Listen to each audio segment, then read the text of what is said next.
Welcome back to my classes on fundamentals of electrical engineering, and we are at the heart of electrical engineering when we discuss the DC machines. This is section 2 again in DC machines, and more or less a recapitulation or a revisit into the concepts that we had in the first section. So this is the second session in the second section, and here we are going to talk about speed control again. So more or less, as I said earlier, it's a revisit, but there is one particular problem which has a little difference. Other than that, most of the problems are more or less routine. Okay, so monotonous. Okay, so let's see whether we are going to learn a little further or we are going to consolidate. Let's see.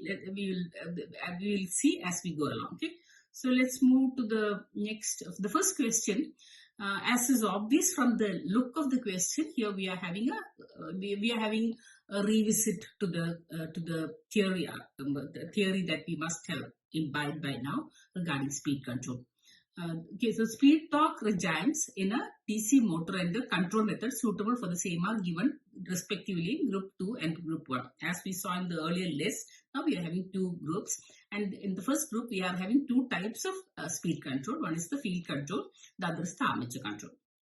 Okay, so these are the two types of speed controls possible. Okay, and so we might have some of these results, like there is a possibility of going below the base speed. Okay, let's say that there's a base speed or for the machine. So if you want to go below the base speed, do we go for field control or we do go for armature control? And others above base speed, and others above base torque. The last is below base torque. So what do we know? Okay, so field control will always give you what is called as a higher speed. Okay, a speed above the base speed. Okay, so associated with P is always going to be 2. Okay, there's no doubt about that. And armature control is always going to give you a speed below the base speed. Okay, so this is the major distinction between the two speed control methods. So we don't have a below, we do have a below base speed, but then our armature control is more useful for another purpose also. So we see that we also have what is called as a above base torque. Okay, so rather than going above the speed, okay, rather than going below the speed, which does not give us any purpose, we normally use this aspect for getting what is called as a higher torque. Okay, because the speed can be reduced, the torque can be increased. Okay, for a particular power output. Okay, so the best option, of course, the speed control techniques are utilized for this. Okay, of course, it's possible that you can go below the base speed, but then it's not the possibility which is being examined here. It is the application. The application happens to be that field control is applied for above base speed, and armature control is applied for above base torque. Okay, so we are having option C is going to be most appropriate, though of course we can get below base speed with armature control, which is not a requirement at all. Okay.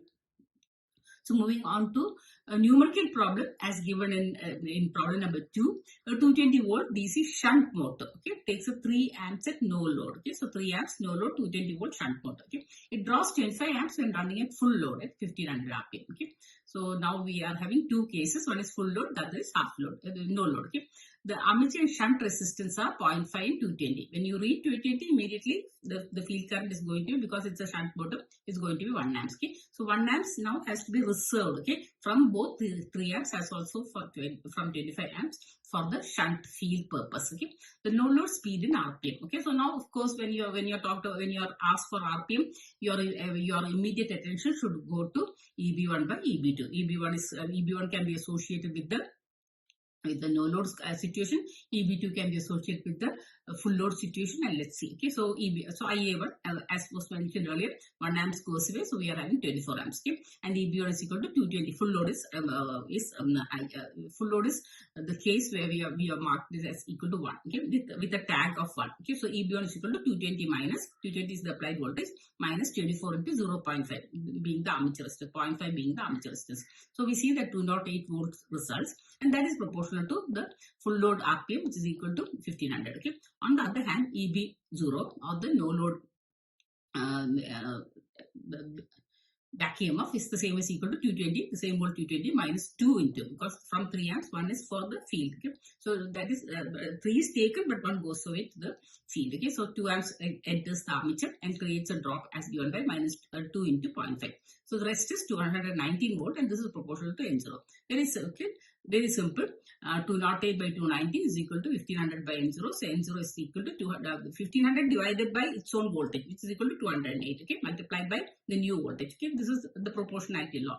Multiplied by 219, which gives you 1579.33, which is the same as the option C. Okay, in this particular gate related problem. Okay, so let's go to problem number 3. What do we have here? 250 volt DC shunt machine. Most of them look very similar. Okay? It's a shunt machine. And in fact, in GATE, most of the questions are located in this area, except for sometimes some questions which are worth more marks, where you may have a little bit of more to do for them. Okay, so that will come to in the last question. Okay, so 250 volt DC shunt machine has armature circuit resistance of 0.6 and field circuit resistance of 125. So the field current is 2 amps. The machine is connected to 250 volt supply, means the motor is operated as a generator and then as a motor. Earlier it was no load and full load. Now it is generator and motor. Okay, so EG plus the EG minus voltage is going to be the terminal voltage. The terminal voltage minus armature drop, etc., is going to be the base, is going to be the back EMF for the motor. Okay, so that's the major distinction. The line current of the machine in both the cases 50 amps. So 50 amps it takes as a motor as also a generator, but it takes 50 amps as a motor and it gives 50 amps as a generator. Okay, so there is more current current emerging from the generator and lesser current entering the motor with respect to 50, because we have to take care of the 2 amps for the field current. Okay, so what do we have here? EG is equal to 52. Why? Because 2 amps also needs to be given by the generator. So EG is equal to 250 plus, because 250 is at the very end. So 250 plus 52 into 0.6 is equal to 281.2. Now it's proportional to both N1 and Phi1. Okay, and N1 remains, Phi1 remains constant because it's a shunt machine. Okay, unless otherwise specified. EBM, that is the motor case, is the same as equal to 250 minus 0.6 into 48, because it takes a current of 50 amps from the line, from the grid, but then 2 amps is for the field, the rest is only for the armature. Okay, so 250 minus 0.6 into 48 gives us 221.2. Okay, so more or less a large change in voltage, and so we can see that 281.2 by 221.2 is equal to N1 by N2. Okay, so N2 can be calculated as equal to, so now we are having N1 by N2, and what is asked is ratio of the speed as a generator to the speed as a motor. That's the reason why we took generator first. Okay, so 291.6 divided by 221.2, that gives us a ratio as equal to 1.27. Obviously, the generator is running at a larger speed. Okay, at a higher speed. Okay, of course, there are too many inputs, too many components of inputs that are to be given to the field, etc., for the motor. So it has very little to show in terms of the speed. Okay, so that's, I suppose this is clear. Yeah, then we move to the fourth question. 15 kilowatt 230 volt DC shunt motor has an armature circuit resistance of 0.4 and field circuit of resistance of 230. So 230 by 230, 1 amps is for the field. Okay, at no load, it's a motor, so at no load, and the rated voltage, the motor runs at 1400 RPM, and the line current drawn by the motor is 5 amps. So from 5 amps, 1 ampere is for the field, the rest is for the armature. Okay, at full load, the motor. So these are the things that you note down then and there. Okay, so of course you will have to use pen and paper in this case, unlike in the circuit situation. Okay, electrical circuit situation. At full load, the motor draws a current of 70 amps. Okay, so no load was 5 amps and full load is 70 amps. Okay.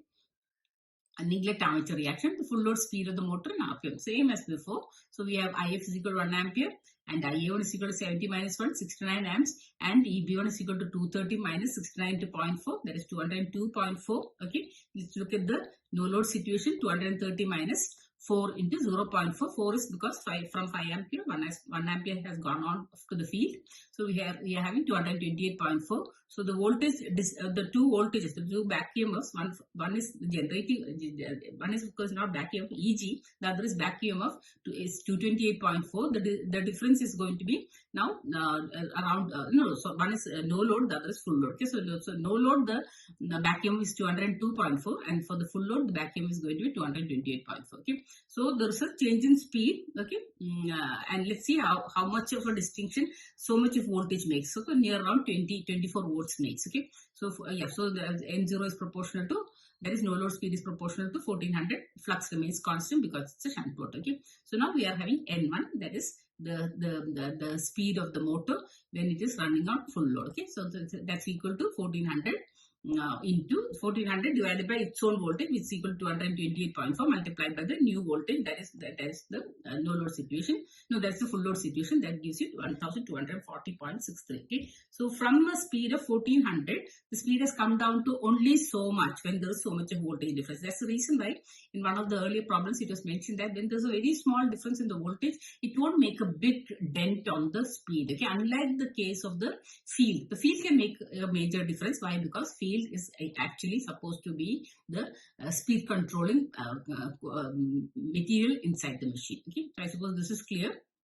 Now we see that and the option C is I can write. Okay, in this case. Okay, so this looks like a little different because we are having 4 options, and in each of these there are voltage waveforms given, and there's a time there because it's there's a time factor there. Of course, it's given in okay, it's omega t, so it's an angle theta. Okay, that's there, not time. Omega t is given. Okay, yeah. So the figure shows the extended view of a 2-pole machine with 10 armature conductors. Okay, suppose you can count out the 10 armature conductors, 1 to 5 and 1 dash to 5 dash. Okay, normal brush positions are shown in A and B. Okay, so now the brushes are located at A, B, and A and B placed at the interpolar axis, which is normally the case. Okay, the brushes are now shifted in the direction of rotation. So what's going to happen when the brushes are shifted in the direction of the rotation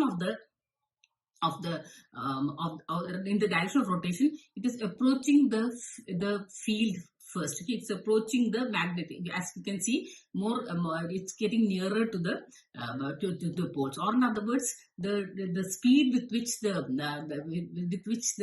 EMF is building up in the L di by dt is increasing. That's the speed is increasing. That's the reason why we are going to have a immediate charging of the voltage via the brush,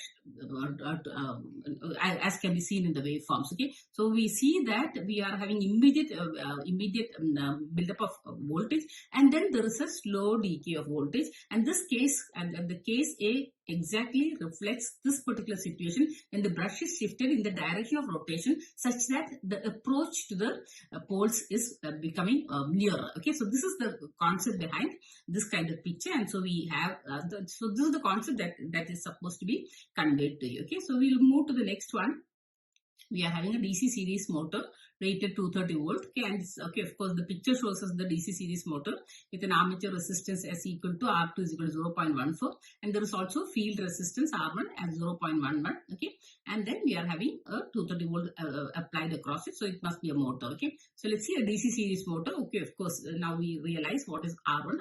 R1 is the field resistance. Okay, it's rated 230 volt as is shown, 1000 RPM. Okay, so the good point about reading the diagram and then the English is that you get what is called as a sort of a consolidation or a sort of reinforcement. Okay, so 1000 RPM, 80 amps. Okay, the series field resistance is 0.11 and the armature resistance is 0.14. All that we guessed. If the flux at an armature current of 20 amps is 0.4 times of that under rated conduction. Okay, so when you are having a armature current of 20 amps, it is equal to the flux is 0.4 times that of the rated condition. Okay, calculate the speed at this reduced armature current of 20 amps. Okay, so at 20 amps, so we are having 20 amps and 10 amps, and we are also having a flux which is equal to 0.4 times of that under rated condition. Okay, okay. So let's see the rated condition is 80 amps. Okay, so from 80 amps, we are seeing that there's a reduction of flux to by 0.4 exactly because it's a series motor. Okay, so this motor means that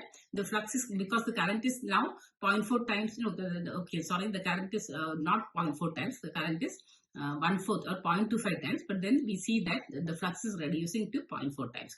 So we'll have to take that into consideration rather than IA directly. Okay, so in this case, this is the major difference. Okay, that is, we see that there's a when it's 80 amps, if flux is 5, then when it is 20 amps, the flux is going to be 0.4. Okay, so let's see. Let's see what we have got to do. Calculate the speed at this reduced armature current of 20 amps. Okay, so from 20. Okay, so 20 amps, we see that there's a difference in flux, and that's equal to 0.4 times 5. Okay, 5/1, where 5/1 will reflect with, we will be tuned to 80 amps. Okay, so now we are having EB1. It's a motor, so EB1 is equal to 230 applied voltage minus 80, the earlier case. Okay, multiplied by 0.25, taking together both 0.11 and 0.14. Okay, so we get 210, and that's proportional to 1000 RPM as is given in the first line itself. Okay, what about EB2? EB2 is equal to 230 minus 20 into 0.25, because the current is reduced, and then it's equal to 225. This is proportional to two things. One is, of course, there's a new speed N2. The earlier case it was 1000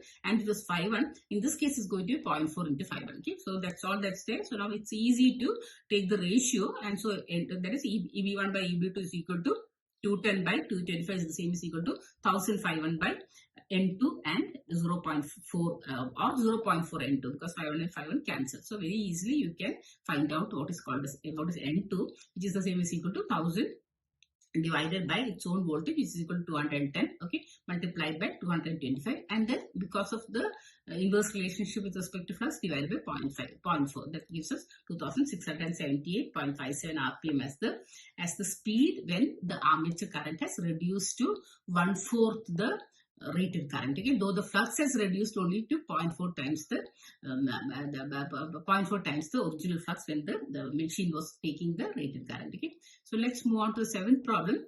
A DC shunt generator delivers 60 kilowatt at 240 volts. Okay, if it is delivering 60 kilowatt at 240 volts, we can calculate the current as 60 into 1000 divided by 240. Okay, because it's DC and 360 RPM. The armature and field currents are, resistances are 0.015 and 60 ohms respectively. So field current is 240 divided by 60 is equal to 4 amps. Okay, calculate the speed of the machine running as a shunt motor taking 60 kilowatt input at 240 volt. Okay, so all that is okay. Allow 1 volt per brush for contact drop. So there will be 2 brushes, and you have to so count for 2 volt. Okay, and when it's a DC when it's a motor, then this voltage has to be deducted from the applied voltage such that the lowest value is obtained as the back EMF. Okay, so let's go back to IF as equal to 4 amps. So I is equal to I is equal to 60 into 1000, as was mentioned earlier, divided by 240 is equal to 250 amps. Okay, so from 250 amps we have to remove 4 amps. So we get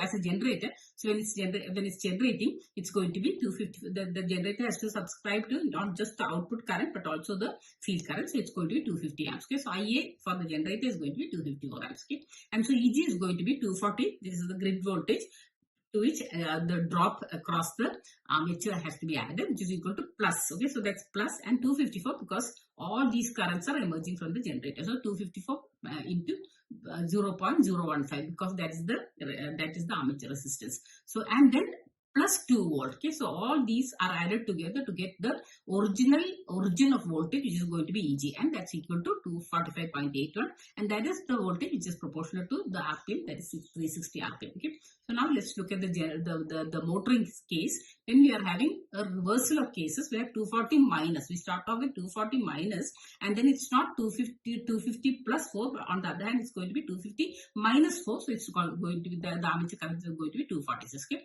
into 0.015, and it's not, brush voltage is not to be added, but it has to be deducted such that we get the least voltage as the back EMF, which is equal to 234.31. Okay, I suppose this is clear that all the voltages need to be deducted from the grid voltage to get the back EMF. On the other hand, we actually start off from the generator and reach the grid. So on the other hand, we can start from the grid by adding all the voltages and reach the generator voltage. Okay? So we see that 234.31 is proportional to N2. Okay? So now obviously 245.81 divided by 234.31 is equal to 360 by N2. So N2 can be calculated from the understanding that 360 has to be divided by 245.81 and then further multiplied by 234.31 to give you 343.15 as the RPM for the machine to be running as a motor. Okay, though it was working as a generator earlier. Okay. So now we come to the last slide and the last problem. Here we are having a few more things, and let's hope that we'll be able to follow all the steps. Okay. So at 50% full load, the armature current drawn by a DC shunt motor is 40 amps. So we start from there. When the load is 50%, the machine draws 40 amps when connected to a 200 volt DC mains. By decreasing the field flux, okay, so now the operation has started, we are reducing the field flux. Its speed is raised by 20%. So the result of reducing the flux or flux weakening is that the speed increases to, if it was running at N, it is going to be equal to 1.2 times N, or it is increasing by 20%.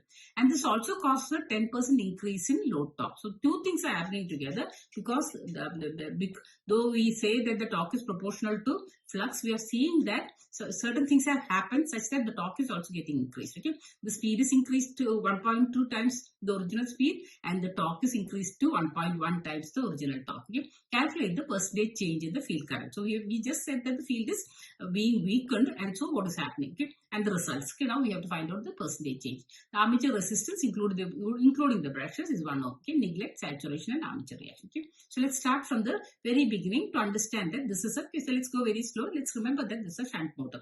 So generally, torque is proportional to both flux and current. Okay, and it's a shunt motor, so it's proportional to current only. Flux is normally supposed to remain constant. Okay, but here we are having a flux weakening, so we'll get to that then. Okay, so now EB1 can be calculated very easily. It can be calculated as the original case when it's running at full load as equal to 50% of full load, doesn't matter. EB1 equal to 200 minus 40 into 1. Why? Because 1 is supposed to represent not just the armature resistance but also the brush drop. Okay, so now we are having 160 as proportional to both flux and the speed. Okay, phi n. Okay, which is the first equation or the first formula that we learned. Okay, then EB2 is 200 minus IA2. We don't know the current there, and then it's IA1 into IA2 into 1, which is proportional to the weakened flux. So that's equal to K phi, and the increased speed, which is equal to 1.2 n. Okay, so it's proportional to K into phi into 1.2 into n.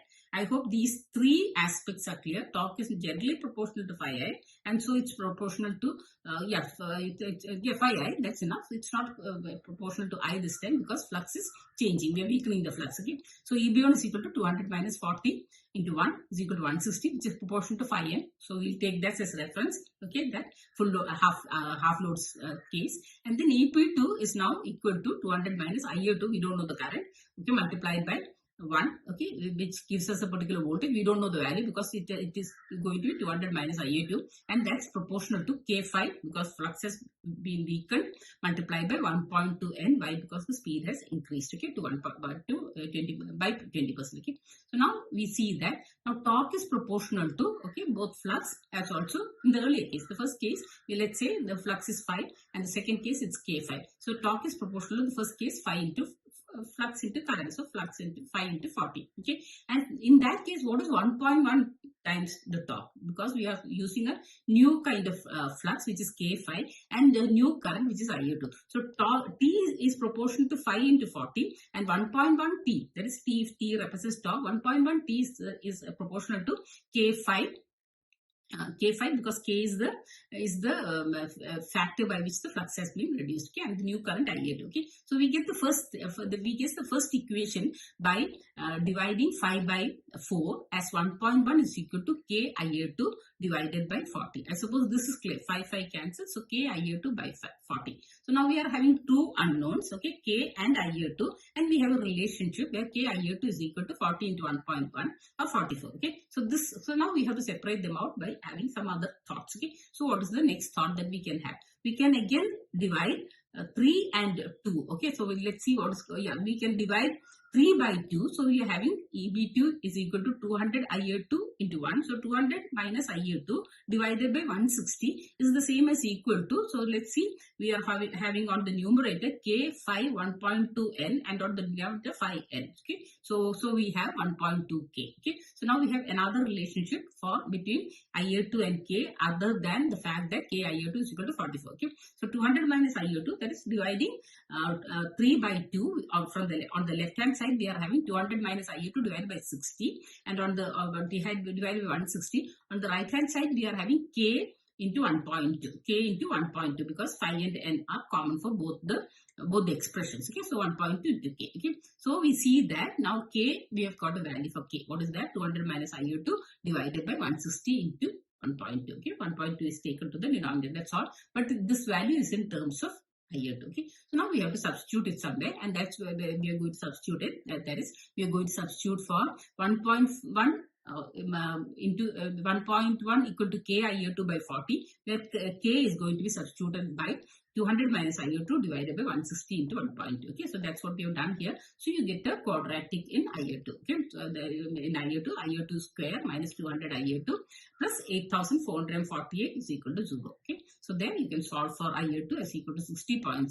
and once IA2 is known as 60.6, we know that K IA2 is equal to 44. So you can see that K is equal to 0.726. Okay, so what has happened is that K has told us that the flux is reduced to 72.6% of its earlier value, or in other words, the reduction is the same as equal to 27.4%. Okay, so I suppose I can just simply repeat this contest, because we see we have to use two different ways to approach towards the answer. Why? Because we are having two unknowns. Okay, one is of course the fact that we see that the flux is reduced. Okay, but we don't know how much, so that is K. Okay, so if we had phi in the earlier case when we were running the motor at 40 amps, then if flux was K, flux was phi, then when we run the motor at IA2, again another unknown, then the flux is going to be K phi. Okay, but earlier case we know that the speed was we know that there is a speed N, and in the second case we know that the speed has increased to 1.2. Okay, the third aspect that we know is that there is also a corresponding change in the torque. Okay, and torque we start from this point, that is torque is proportional to phi into I. Okay, or in other words, T1, okay, which is equal to T, is proportional to phi and 40. And 1.1 T in that case has the same proportionality, but flux is now replaced by K phi, and current is replaced by IA2. So you get a relationship of 1.1 into 40 as equal to K IA2 just by dividing 5 by 4. Okay. Similarly, now we need to have another relationship. That's the reason why we divide 3 by 2 both on the left hand side and the right hand side. So we see that EB2 by EB1, which is 200 IA2, 200 minus IA2 is divided by 160 is equal to K into 1.2. Okay, so we get a value for K in terms of IA2. Okay, this you substitute in our understanding that 1.1 is equal to K IA2 by 40, or 44 is equal to K IA2. Okay, this you again replace, and so you get a quadratic in IA2, solve for it, and so you, of course you get more marks, and this is a 5-mark question, and so you see that you get a value for K as equal to 0.726. Okay, what does it mean? It means that if the original flux was 5, then the flux at 20, then the flux at IA2, or flux when the weakened flux is only 72.6% of the original value, or in other words, there's a weakening of 27.4%, or there's a minus value of 27.4. Okay, as simple as that. So most of the questions in this session were repeats of whatever we have done. Only in this case we are having three things happening together: load torque increasing, speed increasing, and the flux being weakened. Okay, so and of course a new current, and then so two unknowns, and you solve them